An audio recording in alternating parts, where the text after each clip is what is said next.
A starving infant gasps its last breath in Silas's rough arms. Rejected by a cruel town, the mountain man kneels before an outcast woman, pride shattered. "Can you nurse him just for once?" he pleads, his voice raw. Her unexpected decision reveals a truth that changes everything.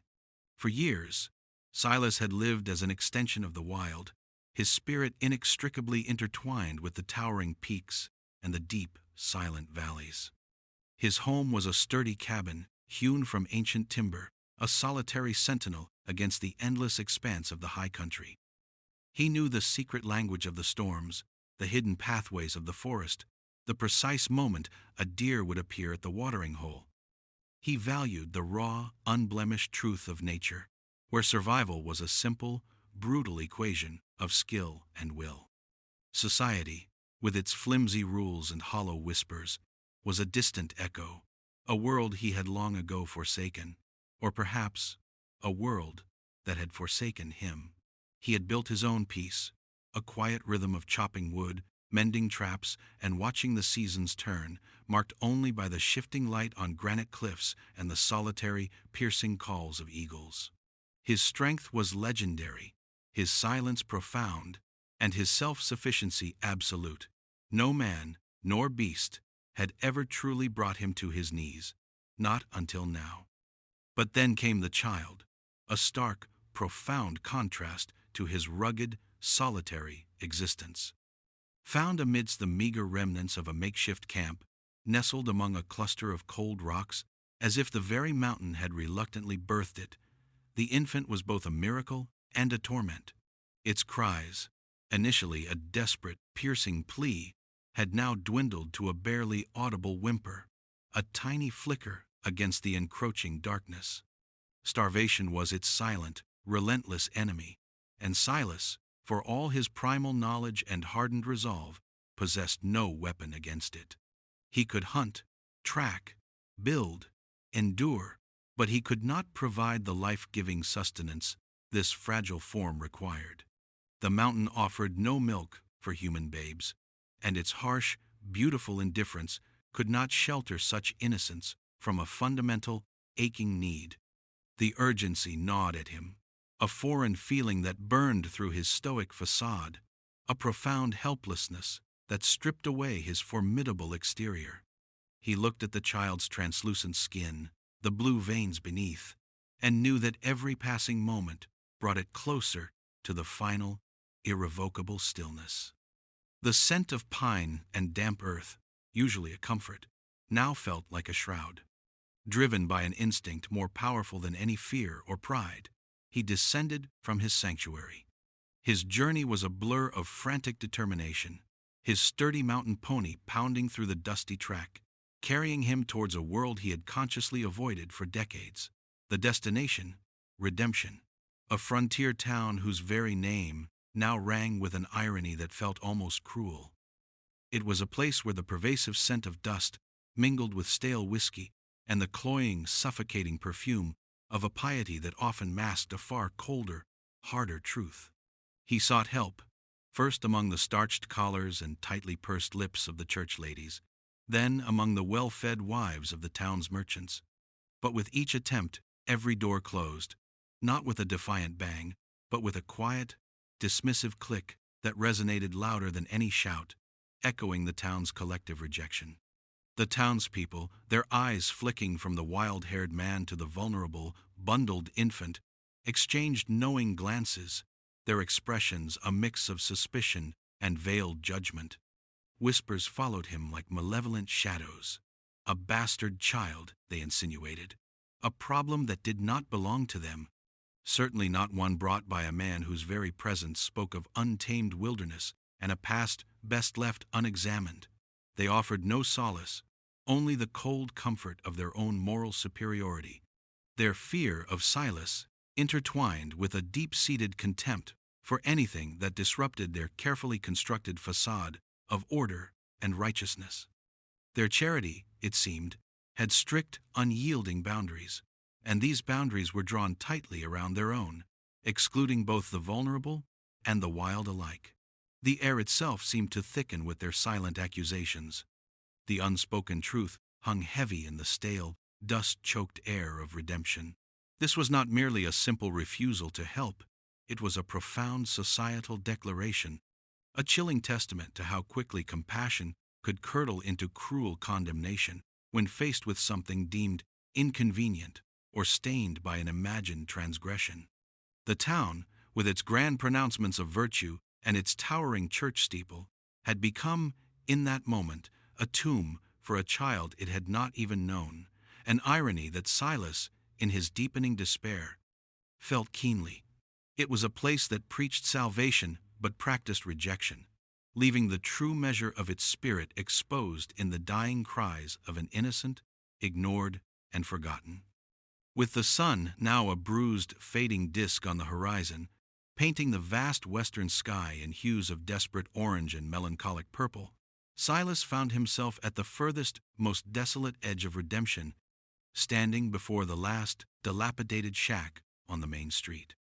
His formidable pride, a fortress built over a lifetime of rugged self-reliance, had utterly crumbled with each rejected door, with every averted gaze. The baby in his arms gave a final, shallow, rattling breath, a sound so faint it was barely perceptible, yet it tore through the mountain man's very soul with the force of a grizzly's claw. He had nowhere else to turn, no other flicker of hope remaining. The path ahead, toward the threshold of an unknown, utterly rejected soul, was not a choice, but an unavoidable, harrowing descent into a plea he never imagined he would utter, a surrender more profound than any battle. His desperate journey had led him to this lonely precipice, and beyond it, an unimaginable, fundamental shift in his destiny awaited. The vast, unforgiving plains, where the wind howled like a starved wolf, bore witness to a sight that broke the very stone of a man's formidable resolve. Silas, a figure carved from the brutal majesty of the mountains, found his immense strength and seasoned resilience utterly powerless against the fragile, fading cry of a newborn child. His calloused hands, accustomed to the swing of an axe, the steady aim of a rifle, and the rugged hide of wild beasts, now trembled with a terrifying impotence. Life, a force he had always mastered or outrun, was slipping from this tiny form, a precious spark extinguishing under a sky of indifferent lead. For the first time in his hard-bitten existence, Silas the mountain man faced a foe he could not conquer with brute force or wilderness wisdom. For years, Silas had lived as an extension of the wild, his spirit inextricably intertwined with the towering peaks and the deep, silent valleys. His home was a sturdy cabin, hewn from ancient timber, a solitary sentinel against the endless expanse of the high country. He knew the secret language of the storms, the hidden pathways of the forest, the precise moment a deer would appear at the watering hole. He valued the raw, unblemished truth of nature, where survival was a simple, brutal equation of skill and will. Society, with its flimsy rules and hollow whispers, was a distant echo, a world he had long ago forsaken, or perhaps a world that had forsaken him. He had built his own peace, a quiet rhythm of chopping wood, mending traps, and watching the seasons turn, marked only by the shifting light on granite cliffs and the solitary, piercing calls of eagles. His strength was legendary, his silence profound, and his self-sufficiency absolute. No man, nor beast, had ever truly brought him to his knees, not until now. But then came the child, a stark, profound contrast to his rugged, solitary existence. Found amidst the meager remnants of a makeshift camp, nestled among a cluster of cold rocks, as if the very mountain had reluctantly birthed it, the infant was both a miracle and a torment.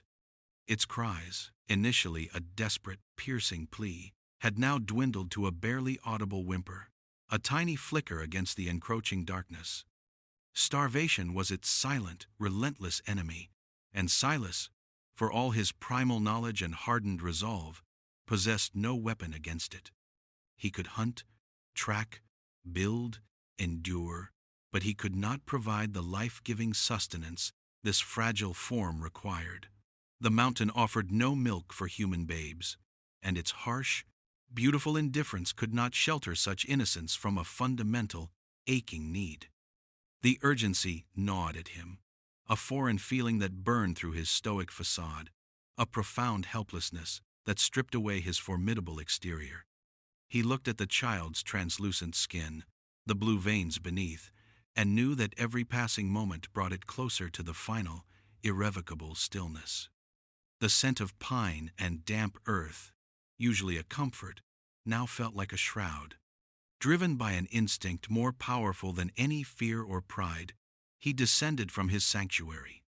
His journey was a blur of frantic determination, his sturdy mountain pony pounding through the dusty track, carrying him towards a world he had consciously avoided for decades. The destination, redemption, a frontier town whose very name now rang with an irony that felt almost cruel. It was a place where the pervasive scent of dust mingled with stale whiskey and the cloying, suffocating perfume of a piety that often masked a far colder, harder truth. He sought help, first among the starched collars and tightly pursed lips of the church ladies, then among the well-fed wives of the town's merchants.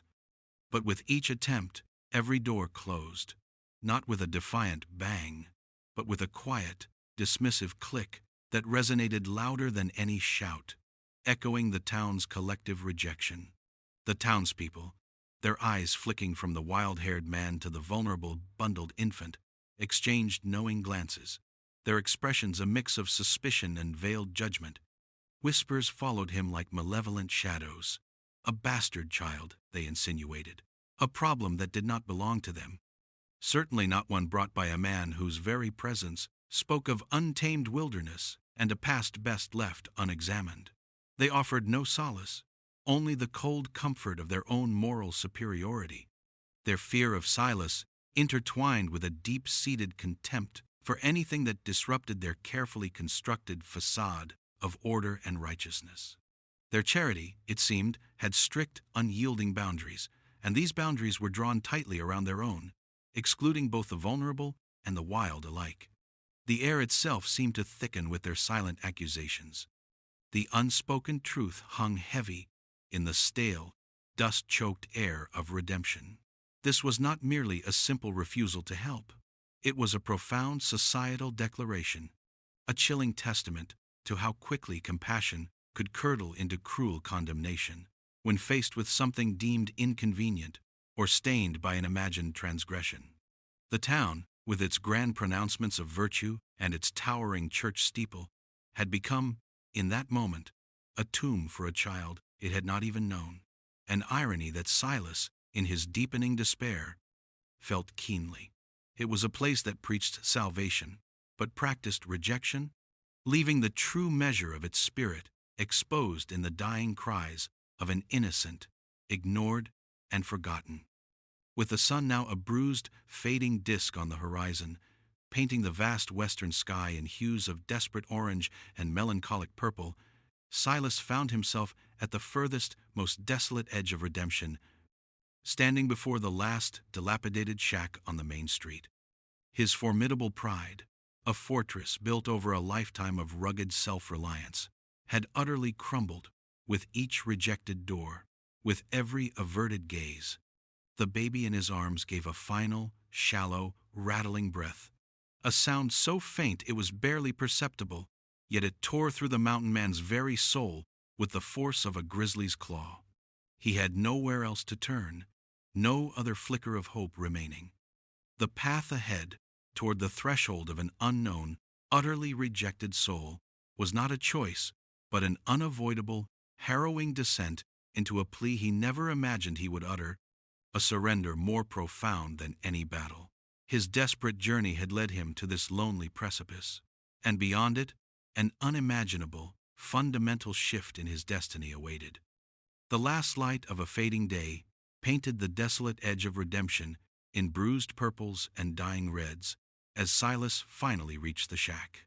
It stood apart, a crooked, weather-beaten structure that seemed to sag under the cumulative weight of the town's neglect, a physical manifestation of the ostracism directed at its inhabitant. The wind, a constant, mournful companion, whistled through its loose boards, carrying the faint, bitter scent of sagebrush, dust, and an almost palpable despair. No well-tended garden offered solace, no welcoming glow from within hinted at warmth or company. This was Elara's dwelling, a place whispered about in hushed, fearful tones, a place where the town's pity had long ago curdled into a corrosive prejudice. The very air around it felt heavier, thick with the unspoken judgments of a narrow-minded world. Elara herself was a specter of the town's own cruel making. Her skin, untouched by the sun, held the pallor of mountain snow, almost luminous in the gathering dusk, her hair a startling cascade of white against the grim backdrop of her solitary existence. Her eyes, often shadowed by the brim of a worn, tattered bonnet, were rumored to be the color of ancient ice, deep and knowing, yet perpetually guarded. Her frame, though softened by a life of meager means and lonely comfort, was a stark contrast to the slender, sun-kissed ideals of frontier womanhood. The epithets flung at her were not merely words, they were poisoned arrows, a relentless barrage of judgments that had stripped her of her given name, leaving only the harsh labels of society's disdain.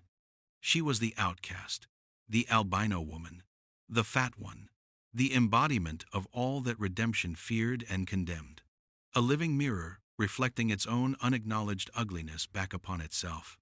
Silas, the mountain man, the stoic titan of the high country, stood before her door, his formidable presence diminished, reduced to a supplicant for the first time in his formidable life. The weight of the dying infant in his arms pressed down on him, heavier than any pack he had ever carried down a treacherous mountain trail, stripping him bare of pride and self-reliance. He could feel the tiny pulse, a fluttering bird against his chest, growing weaker with each passing moment. The baby's breath was now a faint, shallow thread, so delicate it seemed to tremble on the very edge of oblivion. The silence between them was profound, broken only by the plaintive whimpers that still, miraculously, escaped the infant's lips, a desperate symphony of fading life. He swallowed hard, the words catching in his throat, raw with a desperation he had never known, a primal terror that eclipsed even the fear of death he had faced countless times in the wild. He extended the fragile bundle, a mute offering, a desperate plea from one soul adrift to another. His voice, when it finally came, was a raspy whisper, alien to his own ears, a sound born of utter brokenness. He pleaded, not with demand or command, but with a humility that tore through the mountain granite of his soul. Could she, he asked, for mercy's sake, nurse the child? Just once, he begged, his gaze fixed on her pale face, so that it might see another sunrise, so that this tiny, innocent life might taste even a fleeting moment more of existence. The question hung in the heavy, still air, a bridge flung across the chasm of their shared solitude, connecting two pariahs on that parched, unforgiving land. Elara's gaze, those pale, ancient eyes that had seen too much sorrow, moved from the man who embodied untamed freedom, raw and unyielding, to the child, a fragile, innocent symbol of betrayal. The town expected her to be bitter, perhaps even monstrous, a twisted reflection of their own cruel perceptions of her. But the unexpected unfolded, a quiet miracle against the backdrop of their desolation. Without uttering a single word, her silence a profound statement that spoke volumes, she opened the rickety door wider, inviting them into the sparse, dim interior. Her arms, which had only recently known the crushing emptiness of a lost child, taken by the relentless frontier fever, reached out with a tenderness that defied her rough exterior. She did not merely take the infant from Silas, she claimed it, drawing it close to her chest with an instinct as old as time itself. It was an act of quiet, powerful defiance against the town that had condemned her, an unspoken promise whispered to the fading life in her arms. She brought the tiny, fragile body to her breast, And from her, life, stubborn and resilient, began to flow back into the small, struggling form. A shudder ran through the infant's body, a faint gasp, and then the undeniable, rhythmic suckling. The very air in the shack seemed to shimmer with the profound, unexpected miracle. In that quiet, intimate act, a truth far deeper than the town's shallow judgments was revealed. Ilara's heart, scarred by her own profound loss, recognized the universal language of suffering, the desperate need for solace, and the fierce, protective instinct that binds all mothers. Her albinism, once a brand of shame and otherness, now seemed to lend her an ethereal grace in the dim light of the shack, her unique beauty overshadowed only by the quiet, overwhelming power of her compassion. For Silas, standing there, witness to this sacred moment, the world shifted on its axis. The town's morality, once a vague, oppressive force, now lay exposed as a rotten veneer, its hypocrisy laid bare by the raw, unadorned humanity unfolding before him. The scent of wood smoke, mingled now with the faint, sweet smell of fresh milk, filled the humble air, transforming the forlorn shack into something akin to hallowed ground. That night, the rejected woman's humble dwelling, once a symbol of her solitude, became a sanctuary, not just for the infant, but for the two lost souls who found themselves, unexpectedly, bound by its fragile warmth. Silas, the mountain's fierce protector, and Ilara, civilization's forgotten outcast, stood vigil, a silent pact solidifying between them.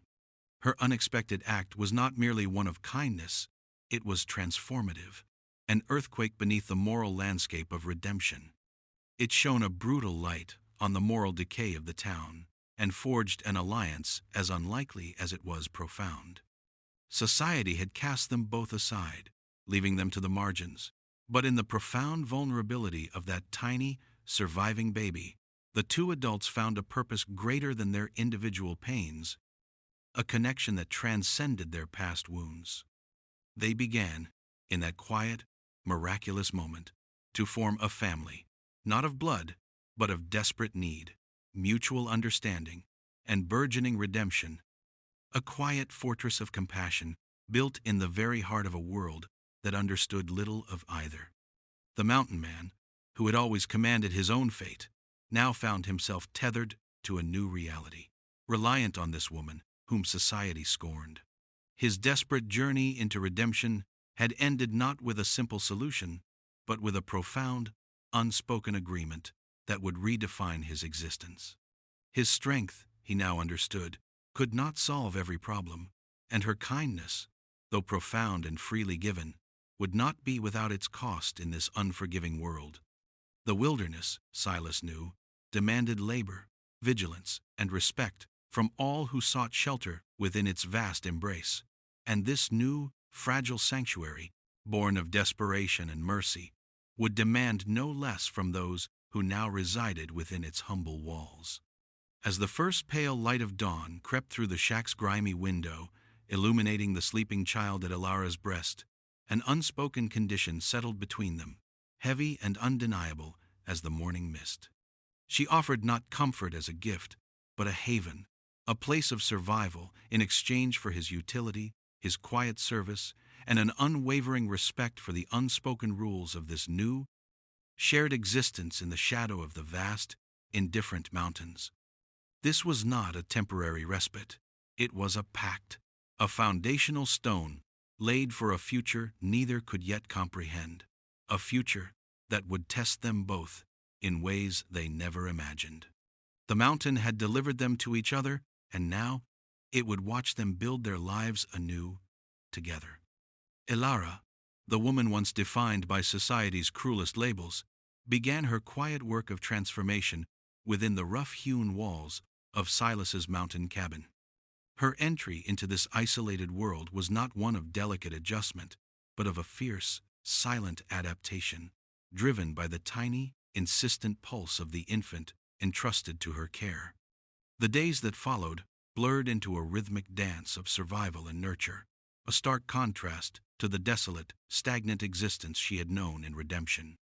Silas, ever the watchful shadow, observed her, his gaze initially one of dispassionate assessment, like a hawk studying a new creature in its territory. He saw her move with an unexpected grace for her size, her fingers surprisingly nimble as she attended to the baby, whose cries, once so weak, now held a robust demand for life.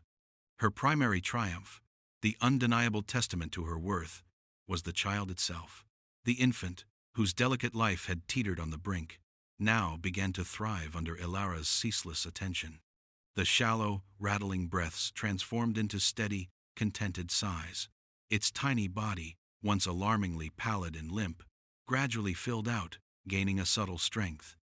The blue tinge beneath its skin receded, replaced by the soft, healthy flush of a well-nourished babe. Ilara's touch, gentle yet firm, coaxed life back into the vulnerable form, her quiet lullabies a stark contrast to the wind's lonely howl outside.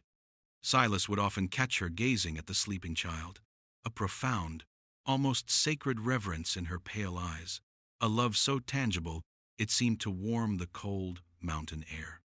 The cabin, once filled only with the sharp, clean scent of pine and wood smoke, now carried the faint, sweet aroma of milk and clean linen, a scent of burgeoning life.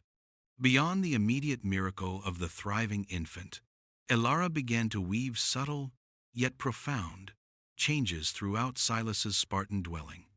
The cabin, for Silas, had always been merely a functional shelter, a place to rest and regroup between forays into the wild. It was efficient, orderly in its own rugged way, but devoid of any warmth beyond the stone hearth's fire. Ilara, however, began to infuse it with the quiet hum of a home. Her hands, which had so recently cradled a dying child, now meticulously mended torn garments, patching Silas's worn buckskin trousers with threads she somehow produced, making his heavy furs softer, more pliable. She organized the cabin's meager supplies, arranging dried herbs on a makeshift shelf, their earthy scents now mingling with the pine. She understood the unspoken language of domesticity, transforming stark necessity into a semblance of comfort. Silas noticed. He noticed the surprising warmth in the cabin's corners that the fireplace alone could not provide. He noticed the clean scent that replaced the perpetual scent of damp earth and animal hides. He saw the baby's contented gurgles, the faint, trusting smiles that lit its face when Ilara spoke to it in low, soothing tones. He watched her forage for wild berries and roots, not just for sustenance, but to create a simple, nourishing stew that tasted richer than any game he had ever prepared. Her knowledge of the mountain's edible plants and their medicinal properties, a skill gleaned from a childhood spent on the fringes of society, now proved invaluable. She brewed teas for his aches, created poultices for minor scrapes he sustained, her practical wisdom a silent counterpoint to his raw strength. Slowly, almost imperceptibly, the cabin was no longer merely a place of survival. It was becoming a place of belonging, a hearth that held more than just fire, but a nascent, fragile warmth of shared existence. Her resilience was not in brute strength, but in an unwavering emotional fortitude. She never complained, never demanded. She simply times did asterisk, facing each day's challenge with a quiet determination that both puzzled and impressed the taciturn mountain man. He found himself leaving easier game for her to prepare, or bringing back specific types of wood he knew burned longer, not just for heat, but as a silent acknowledgement of her efforts. The shift in his own demeanor was subtle, but undeniable.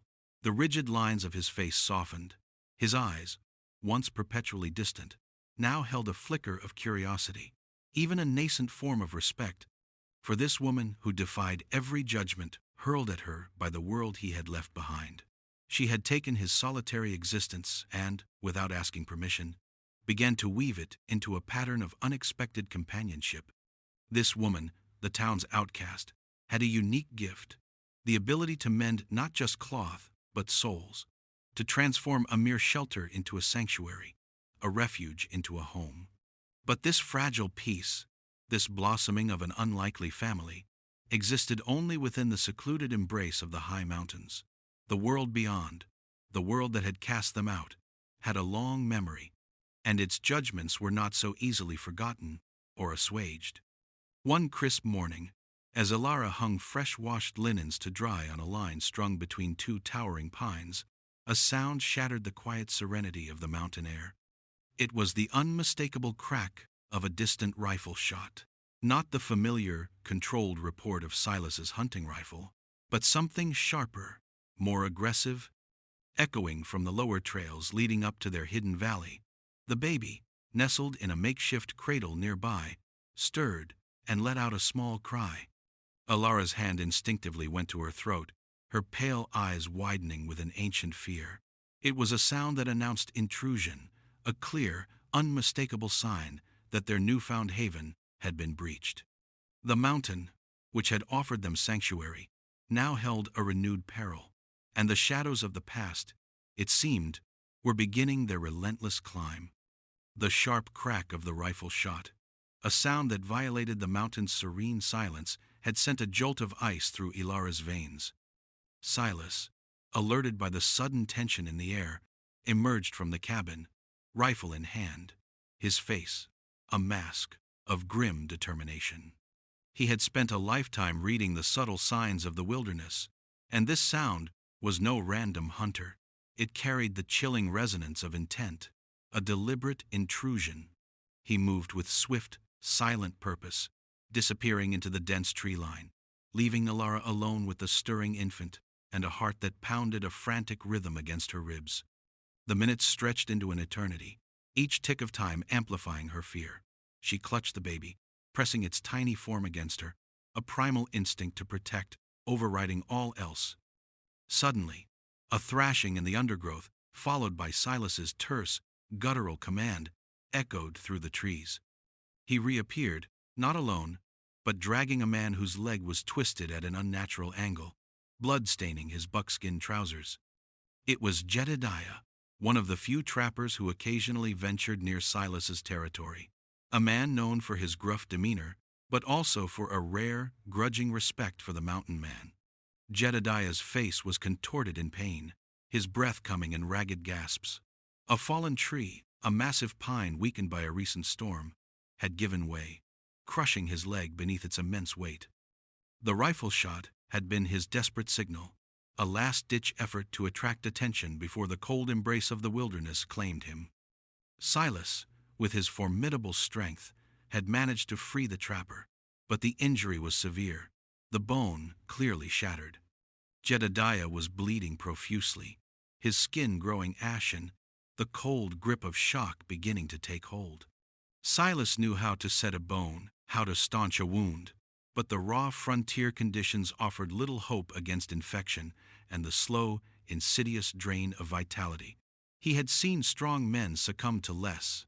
His medical knowledge was rudimentary, born of necessity and harsh experience, but this was beyond his practical skills. He looked at Ilara. His eyes, usually so guarded, now held a glimmer of a desperate question.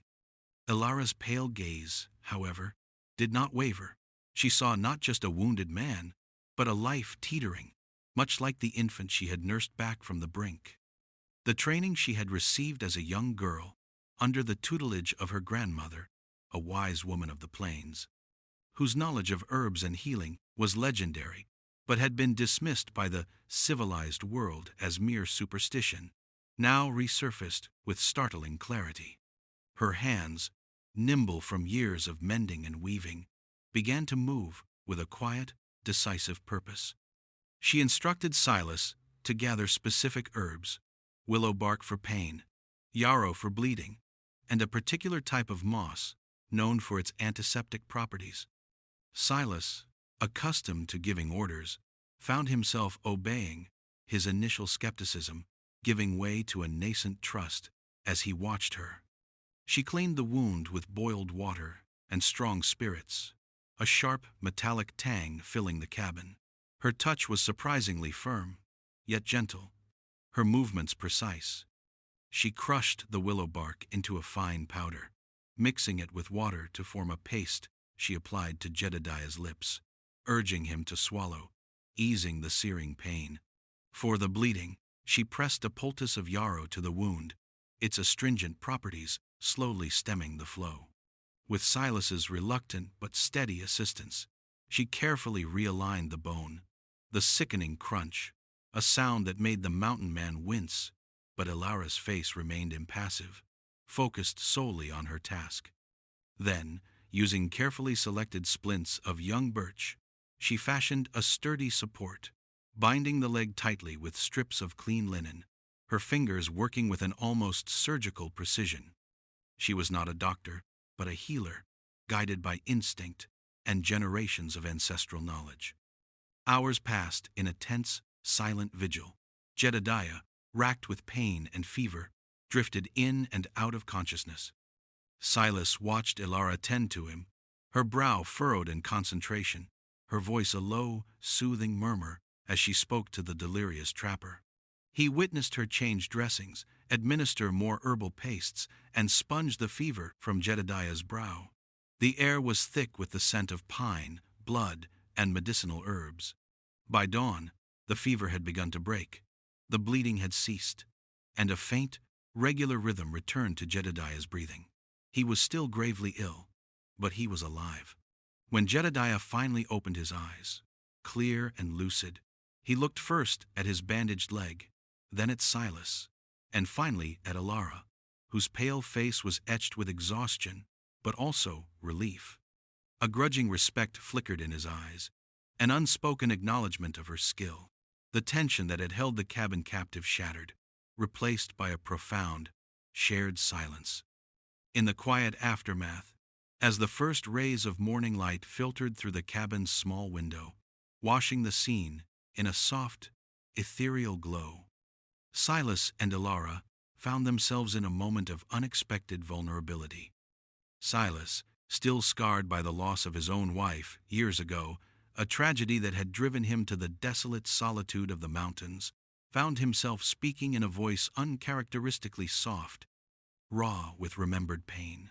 He spoke of the emptiness, the gnawing ache of a future stolen, the reason he had retreated from a world that could inflict such profound suffering.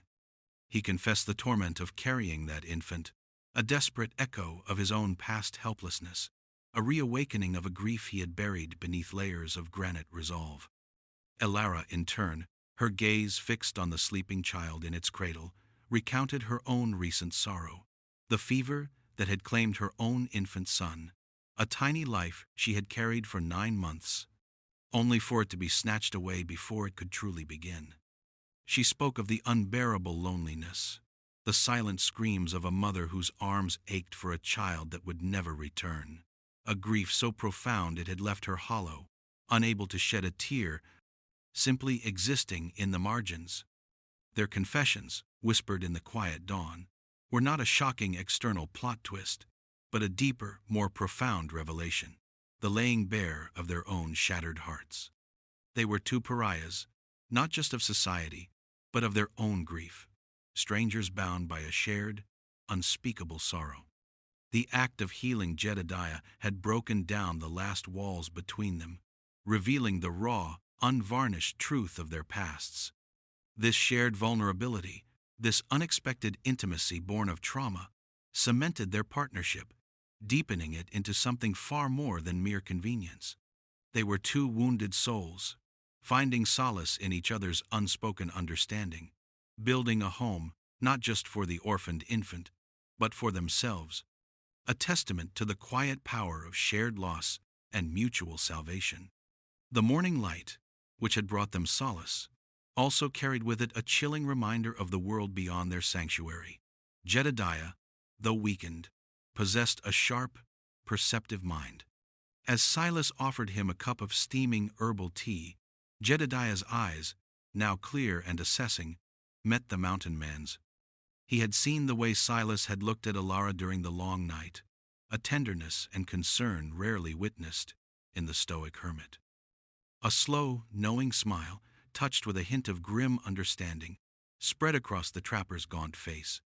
"Seems like," he rasped, his voice still weak, but laced with an unexpected edge, "this mountain of yours just got itself a heart. He paused, then added, his voice dropping to a low, conspiratorial whisper.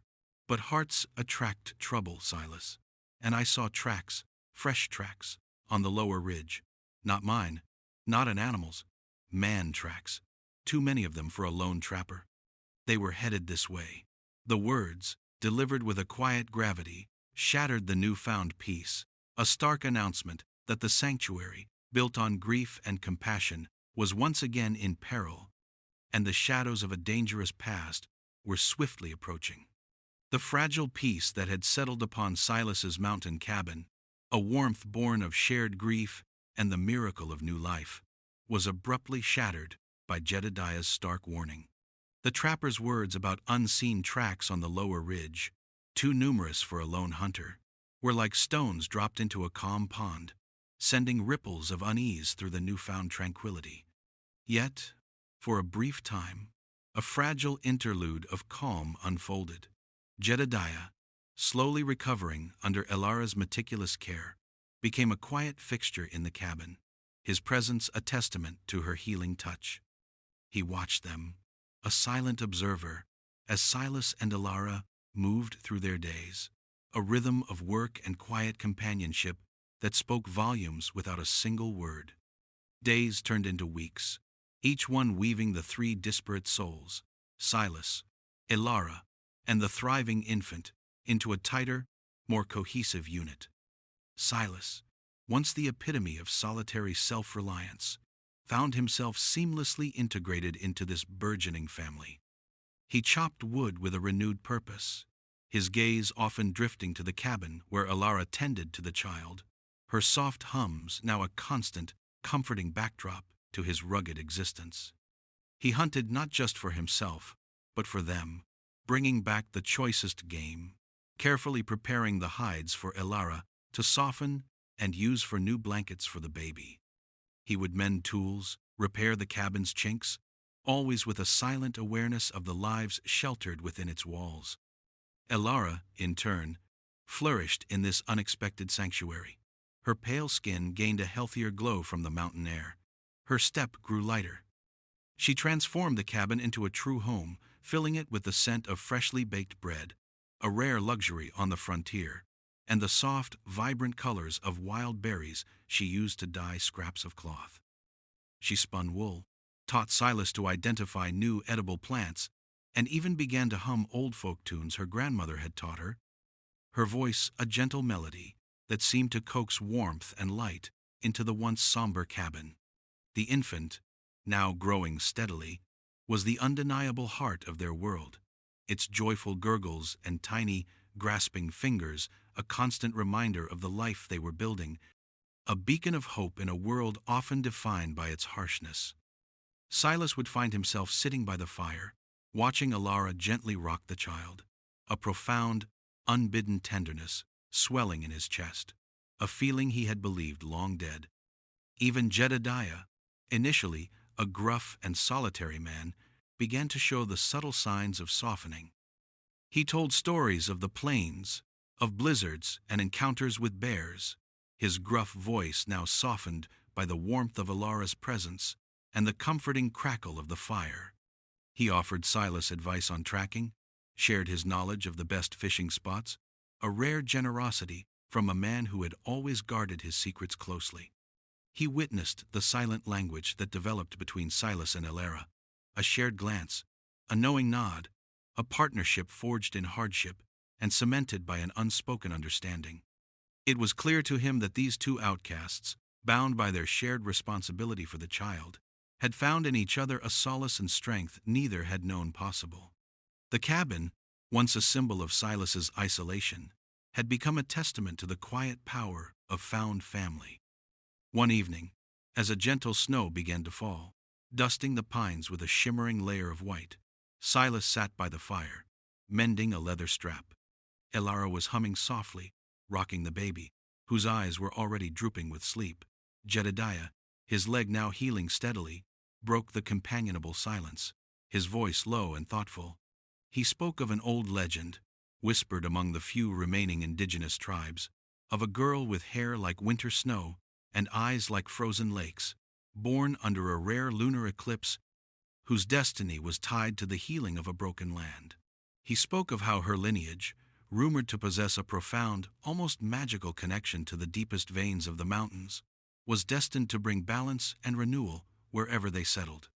As he spoke, Elara's hand paused its rocking, and she looked up, her pale eyes wide with an unspoken recognition.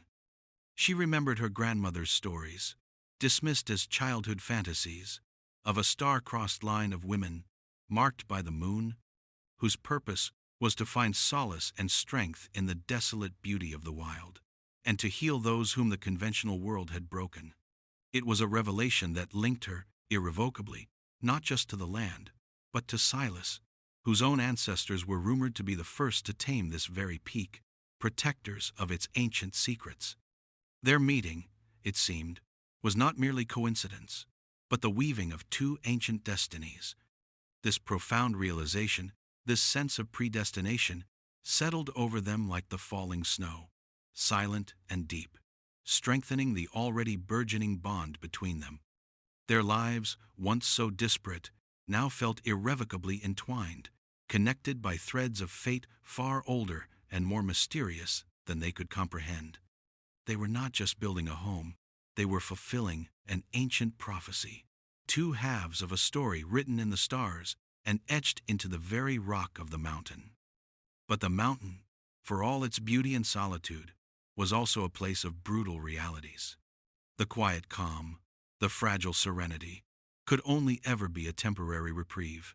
As the last embers of the fire glowed, casting dancing shadows on the cabin walls, a low, distant howl split the night.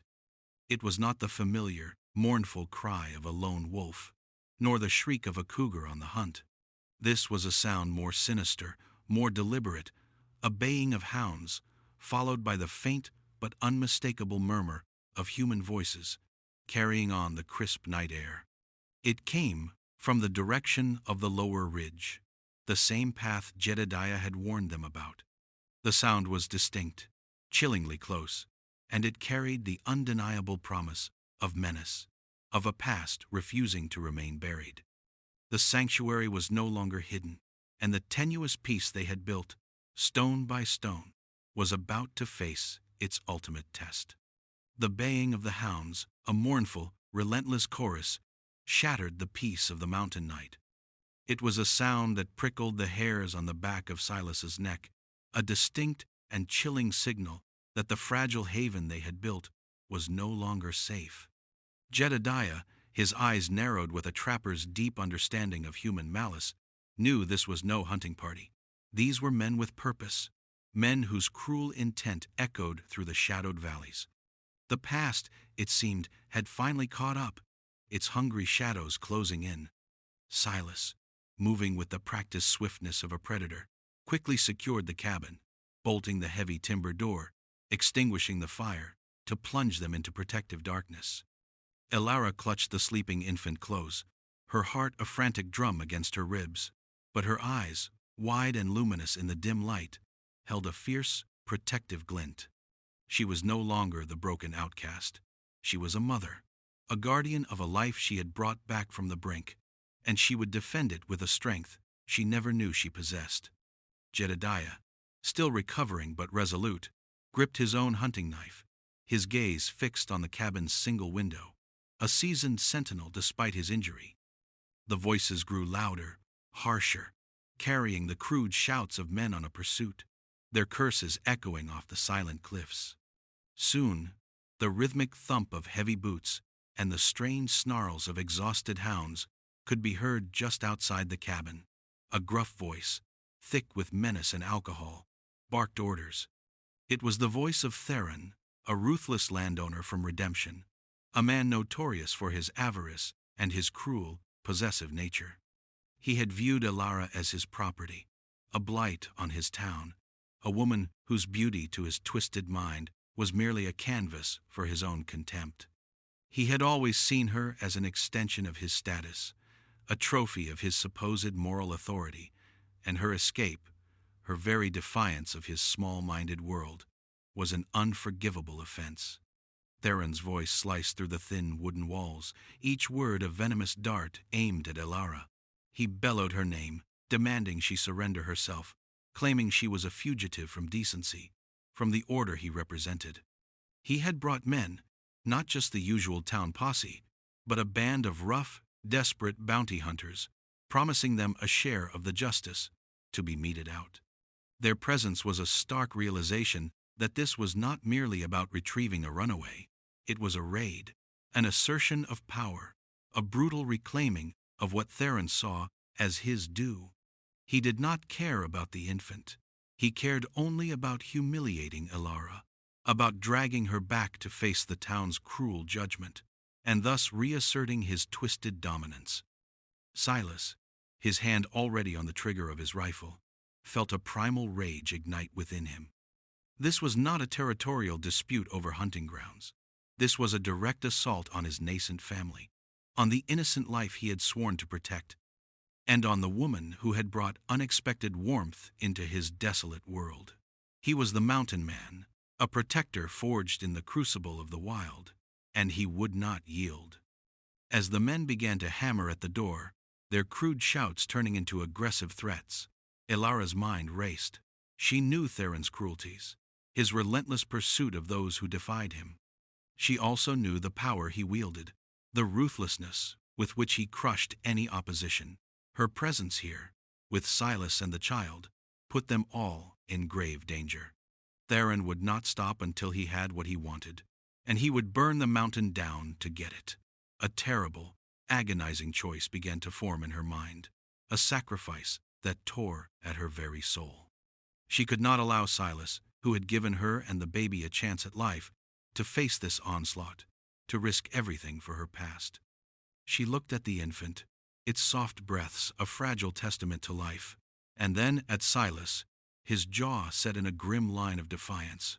In that moment, the true nature of the threat became sickeningly clear. Theron wasn't just coming for her, he was coming to destroy everything she had built, everything she had found. He saw the baby as proof of her further depravity, a means to inflict greater shame. The battle outside was not just physical. It was a clash of wills, of ideologies, of the wild compassion against the suffocating judgment of so-called civilization. Theron's lust for control, fueled by the town's quiet complicity, was the hidden danger, the secondary threat, far more insidious than the overt display of force.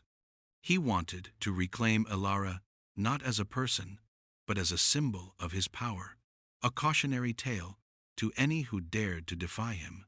With a sudden, decisive movement that left Silas momentarily stunned, Elara pushed the infant into his arms, her pale eyes blazing with a fierce, unwavering resolve. She spoke, her voice low but clear, cutting through the pounding at the door, a strength he had never heard before. She told him to take the child, to flee through the hidden escape tunnel she had discovered beneath the cabin, a natural crevice in the rock face, known only to the creatures of the mountain. "I will go to them," she whispered, her voice laced with an agonizing, selfless determination. "They want me. I will draw them away. You must save the child. It is the only way." Her sacrifice was immediate, brutal in its selflessness. She was willing to abandon the fragile peace she had found, to return to the clutches of a cruel past, all to buy Silas and the baby the precious minutes they needed to escape, to ensure that the spark of life she had nurtured would not be extinguished by the town's vindictive fury. The choice was made, a heart-wrenching, undeniable act of love and defiance, plunging her back into mortal peril, but granting a sliver of hope for the innocent life she held dear. The heavy thud of the cabin door, thrown open with agonizing resolve, echoed through the pre-dawn darkness, momentarily silencing the baying hounds and the crude shouts of Theron's men. Elara stood silhouetted against the faint light from within, her figure resolute, yet heartbreakingly vulnerable. "I am here," she declared, her voice clear and steady, a stark defiance in the face of the encroaching menace. It was a choice of sacrifice, a desperate gambit to buy precious minutes for Silas and the infant. As Theron's men surged forward, their faces contorted with expectation. Elara turned and fled not towards the dark depths of the mountain, but further down the winding path, away from the cabin, drawing their hungry pursuit like a moth to a deadly flame. Silas, clutching the baby, watched her disappear, a guttural cry of anguish torn from his throat. Jedediah, understanding the silent signal, pointed towards a barely visible fissure in the cabin's stone foundation, the hidden passage Elara had spoken of, a secret route known only to her and now to them. With the sounds of the chase receding into the distance, a desperate, silent prayer echoing in his heart, Silas slipped into the cool, earthy darkness, the wailing infant held tight to his chest, the weight of Elara's sacrifice pressing down on him. The chase was relentless, a brutal game of cat and mouse through the rugged terrain. Theron, fueled by a venomous mixture of self-righteous fury and possessive rage, led his men with a cruel determination. He wanted Elara broken, brought back in chains, her defiance crushed. But Elara, despite her apparent vulnerability, was no weakling. She knew the mountain trails, having explored them during her quiet foraging, her keen observational skills honed by a lifetime of living on the margins. She used the treacherous landscape to her advantage, leading them over crumbling scree slopes, through dense thickets of thorny bushes, forcing them to exhaust themselves in pursuit. Her pale hair, a beacon in the gloom, would momentarily flash, then vanish, leading them further into the mountain's embrace, deeper into its unforgiving labyrinth. As the sun began its slow ascent, painting the peaks in hues of gold and crimson, the chase reached a desolate, rocky plateau, a natural amphitheater of towering granite and jagged edges. Theron's men, winded and frustrated, finally cornered Elara against a sheer cliff face. Their faces were grim, their expressions a mix of anger and exhaustion. Theron, his breath ragged, stepped forward, a cruel smile twisting his lips. "You cannot escape me, creature," he sneered, his words echoing across the desolate space. "You belong to redemption and to my justice." His men fanned out, their rifles raised, ready to end the chase. But then, a low, rumbling growl echoed from the craggy peaks above, a sound that made even Theron's hardened men falter. Silas emerged, not from the path Elara had taken, but from a hidden crevice high above the plateau, the infant strapped securely to his back, his rifle held steady. He looked like an avenging spirit, a guardian born of the mountain itself, but he was not alone. Jedediah, limping but determined, appeared beside him, along with a handful of other trappers and mountain men, men whom Silas had helped in the past, men who owed him debts of gratitude, men who respected the ancient laws of the wild more than the flimsy rules of Theron's town. They were armed not just with rifles, but with the quiet, unyielding ferocity of men defending their own. The very air thrummed with unspoken allegiance, a primal understanding of justice. The confrontation hung heavy in the crisp morning air. Theron, surprised and momentarily outnumbered, hesitated, his eyes flicking between Silas's unwavering gaze and the glint of the other mountain men's weapons. But his pride, his deeply ingrained need for control, soon overrode his caution. He bellowed an order for his men to advance, to take Elara, and to subdue the mountain savages. As Theron's men charged, Silas did not unleash a volley of gunfire. Instead, with a powerful, guttural roar, he signaled his allies. A cascade of loose rocks, carefully dislodged from above by Jedediah and the other trappers, rained down on the path behind Theron's advancing men, cutting off their retreat. Panic flared in their eyes.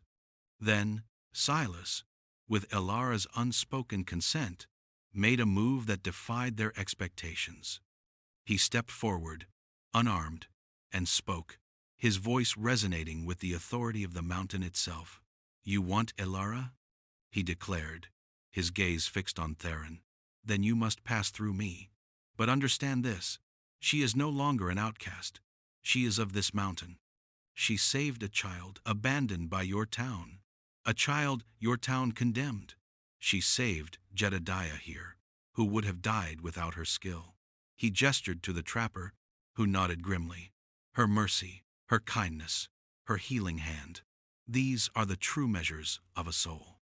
Your laws, your judgments, they are as hollow as the winds that sweep these peaks. This is her home now. And this child is ours.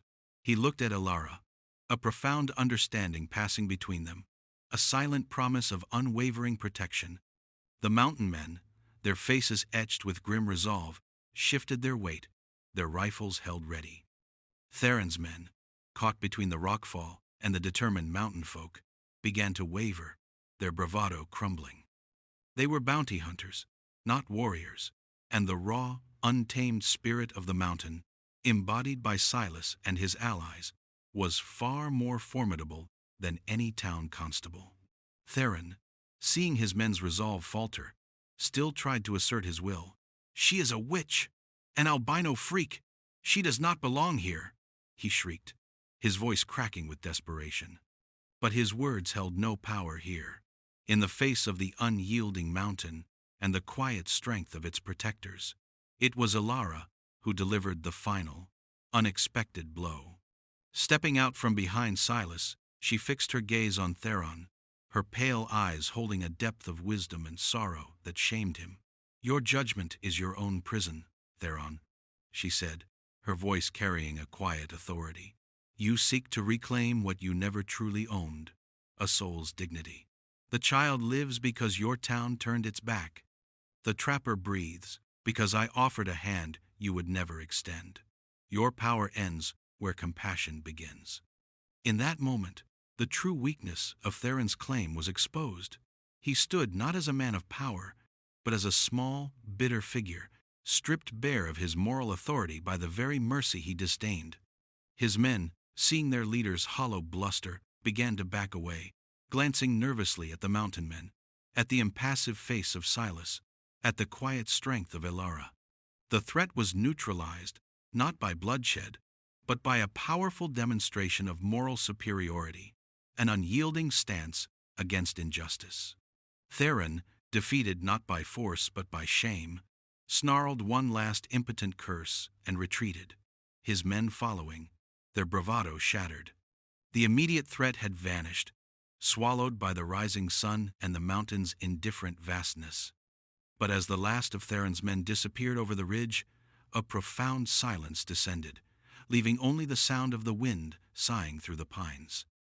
Silas, Elara, and the mountain men stood together, bound by their shared victory. The confrontation had brought a temporary peace, but it also left a lingering question, a faint echo of the danger that still lurked beyond the protective embrace of their mountain home. The world outside, it seemed, would not easily forget or forgive their act of defiance, and the quiet sanctity of their found family would forever bear the scars of this battle, a testament to the enduring cost of their compassion. 1 year had passed since the harrowing confrontation on the rocky plateau, a year marked by the rhythms of the mountain and the quiet strengthening of the bonds forged in adversity. The cabin, once a solitary dwelling, now hummed with the undeniable warmth and quiet chaos of a true home. The memory of Theron's retreat, his impotent rage swallowed by the vastness of the peaks, lingered only as a distant echo, a testament to the strength that had risen from desperation. The mountain had reclaimed its peace, and in its embrace, Silas and Elara had found theirs. Life settled into a profound, enduring contentment. Silas, the stoic mountain man, moved with a lighter step, his formidable presence softened by the laughter of the child and the quiet companionship of Elara. He still hunted, still trapped, still carved his existence from the wild, but now his gaze often drifted back towards the cabin, a warm glow of belonging in his eyes. He found new joy in teaching the child the names of the trees, the calls of the birds, the subtle signs of the changing seasons, a silent transmission of his deep love for this world they now shared. Elara, whose pale beauty now shimmered with an inner radiance, was the undeniable heart of their sanctuary. Her touch brought warmth, her quiet hums filled the air, and her healing hands continued to mend, not just the occasional scrape, but the very fabric of their lives. She harvested herbs, spun wool into soft blankets, and transformed the wild bounty of the mountain into nourishing meals. Her days were a tapestry woven with care, each thread dedicated to the well-being of her small, precious family. The child, now a sturdy, babbling toddler, explored the cabin with boundless curiosity, its presence a constant, joyful reminder of life's resilience. Its laughter, pure and unrestrained, echoed through the timber walls, chasing away the last vestiges of loneliness. One crisp autumn morning, as the leaves turned to fiery golds and passionate reds, signaling the approach of winter, a quiet scene unfolded that encapsulated the fullness of their new life. Silas returned from his traps, carrying a plump rabbit, its fur still warm. He stepped into the cabin, the scent of pine and wood smoke mingling with the rich aroma of stew. Elara sat by the hearth, her back to him, gently rocking the now thriving toddler on her lap. As she turned, a soft smile gracing her lips, the morning light from the window illuminated a subtle, profound change. Her dress, made from homespun cloth, stretched gently across her rounded belly, a silent testament to the new life stirring within her. She was visibly pregnant, her body a vessel of hope, carrying the promise of a future rooted in love and belonging. This new child, their child, was not just a symbol of healing, but a living, breathing testament to their complete redemption, the forging of a legacy that transcended their individual pasts. Jedediah, whose leg had mended completely, became a frequent, welcome visitor, his gruff demeanor now softened by a quiet respect for the family he had witnessed form.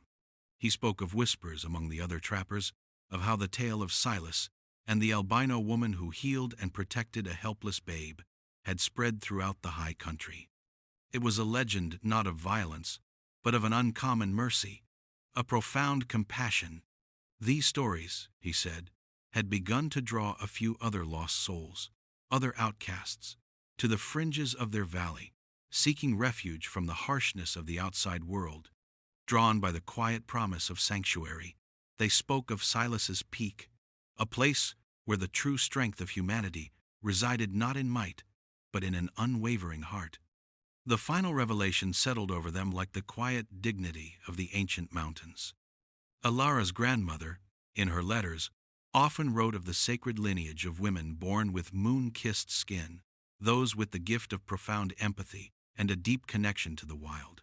She often spoke of a hidden prophecy, passed down through generations, hinting that a child born of this rare line, once believed to be a curse, would be the catalyst for healing a fractured world, bridging the divide between wilderness and humanity. This ancient prophecy, once just a distant whisper, now resonated with undeniable truth. Elara, the rejected outcast, was not merely a survivor. She was the embodiment of a destiny, chosen to bring a deep, abiding peace to a land that had witnessed too much sorrow, to establish a legacy of compassion in a place where only survival once reigned. Her presence, her very essence, had reconnected Silas to a lineage of protection, of guardianship, a purpose far grander than his solitary existence. The mountain, enduring and immutable, bore witness to their story. It had seen their pain, their desperation, their struggles, and now it witnessed their profound peace. Their home, nestled deep within its rugged embrace, was more than just shelter. It was a testament to the enduring power of the human spirit. The courage, they had learned, was often found not in grand gestures, but in the quiet, unwavering acts of kindness, in the daily sacrifices made for another. Family, they had discovered, was not always a matter of blood, but of fierce loyalty, shared burdens, and the unshakable commitment to fight for one another. And home, that most elusive of human desires, was not merely a place of four walls and a roof. It was a feeling, a profound sense of belonging, a sanctuary built not of wood and stone, but of two hearts intertwined, protecting a fragile, growing future. a beacon of hope against the vast, indifferent wilderness. Their story, etched into the very soul of the mountains, whispered its timeless truth, that even in the most desolate of places, and from the most unexpected of alliances, true salvation could blossom, rich and vibrant, a testament to love's enduring, transformative power. Did you enjoy this journey? Tell us from what corner of the world you're watching this story from. Leave your comment, and to make sure you don't miss the next adventure, subscribe to the channel.